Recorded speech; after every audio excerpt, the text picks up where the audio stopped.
السلام عليكم. تحليل الدهب إن شاء الله لبكرة أو لبقية الأسبوع.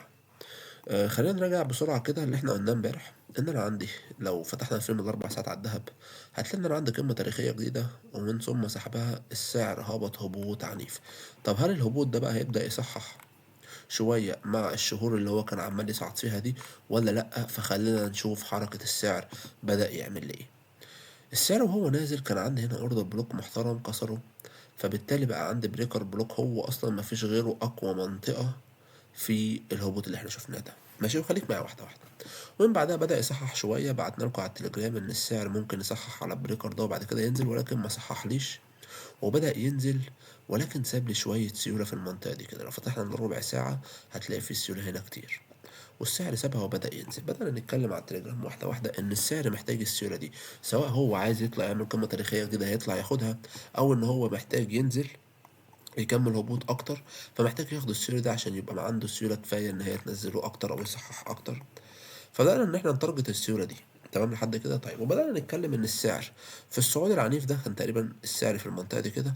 بدأنا نتكلم إن السعر طالع لهدفين.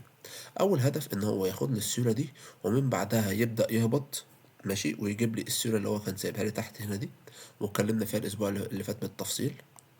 ماشي، ومن بعدها لما الدهب عايز يطلع يعمل لي قمة تاريخية جديدة. طب ايه الفيصل بين ان هو يعمل لي قمة تاريخية جديدة او ان هو طالع يصحح ياخد لي السيرة دي وينزل؟ كان الفيصل عندي البريكر بلوك ده، اقوى منطقة تقدر ترد السعر. والله قلنا لو السعر احترمه وهبط بقوة، اعرف خلاص ان السعر خلاص سند على المنطقة وهيبدأ ينزل يجيب لي السيرة دي، ودي بدايتها. الكلام ده كله كان في بداية الأسبوع اللي فات، صح كده؟ وبعد كده الأسبوع اللي فات الحمد لله طلع معانا ماشي معانا زي الفل، وتوقعنا ان السعر يبدأ ايه وهو نازل كده. قلنا ان انا عندي سيولة في المنطقة دي كده، فالسعر محتاج يطلع ياخدها ويسند على منطقة عشان ينزل يجيب لي السيولة اللي هي عند 3980 او بداية السيولة يعني. فتوقعنا ان انا عندي امبالانس هنا السعر محتاج يسند عليه ومن بعد كده ينزل، او عندي ايه الاوردر بلوك ده اوردر بلوك محترم. وممكن قلنا برضو ان انا عندي اوردر بلوك هنا، ولكن قلنا ان السعر لو طلع اكتر من كده ممكن يكسر، وهنبدا نتكلم او نبدا نشوف حركه السعر وهو طالع بقى، وساعتها نبدا نحلل تحليل جديد. ولكن الى الان احنا بنشجع الهبوط او مع الاتجاه الهابط. تمام لحد كده؟ ممتاز. وبدانا نتكلم في حلقه امبارح ان انا عندي منطقتين يردوا السعر، وهي ايه؟ كان عندي منطقه هنا على الربع ساعه كان السعر واقف عندها، وقلنا ان السعر احتمال يسحبها ويبدأ ينزل عشان يجيب لي السعر اللي هو كان سايبها لي هنا. وبرضه كان عندي منطقة قوية وهي البريكر بلوك ده. فاكرين لما انا قلت لكم 50% ممكن يرد من البريكر ده، 50% لا. فانا دلوقتي عندي منطقتين يرد السعر باحترام، وهي الاوردر بلوك بتاع الاربع ساعات ده، ماشي. وقلنا مش عايزكم تهتموا بالصعود العنيف ده، ما تخليش الناس تخليك تجري ورا قمم تاريخية جديدة والكلام ده كله. كل ده ما هو الا تصحيح. طيب، وبدأنا نتكلم ان احنا عندنا بريكر بلوك على الساعة كويس نبدأ السعر يحترمه، او الاوردر بلوك على الساعة، لان هي برضو منطقة قوية ممكن السعر محتاج ينزل عليها.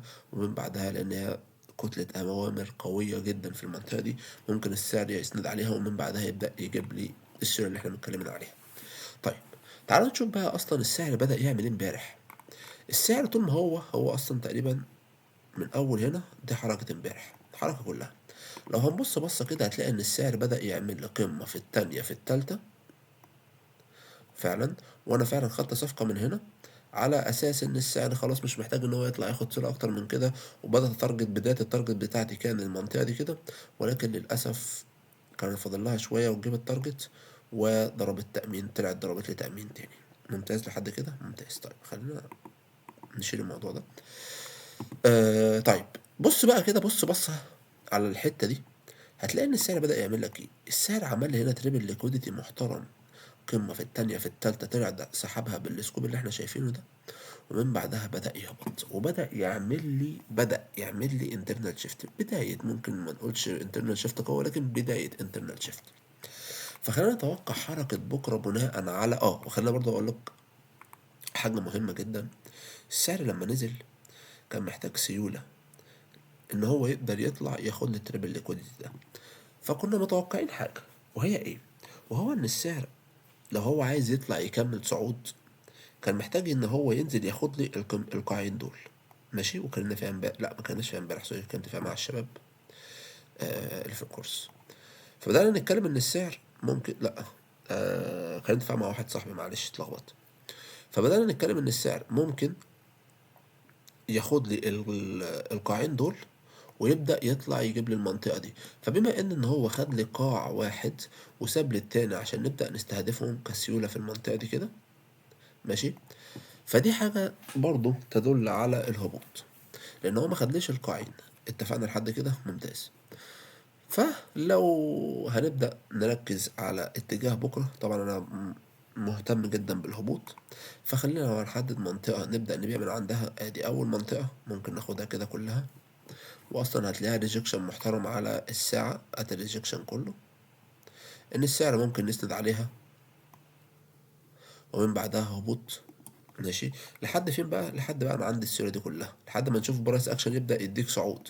ولكن انا عندي برضو منطقه ممكن ترد السعر، وهي المنطقه دي. يعني ممكن ترد السعر شويه حلوين المنطقه دي كده، مش سمارت ماني تراب ولا حاجه، هو هنا عكس الاتجاه معانا، هو مع الاتجاه ولكن احنا عشان بنرجع من الهبوط فهو بالنسبه لنا عكس الاتجاه.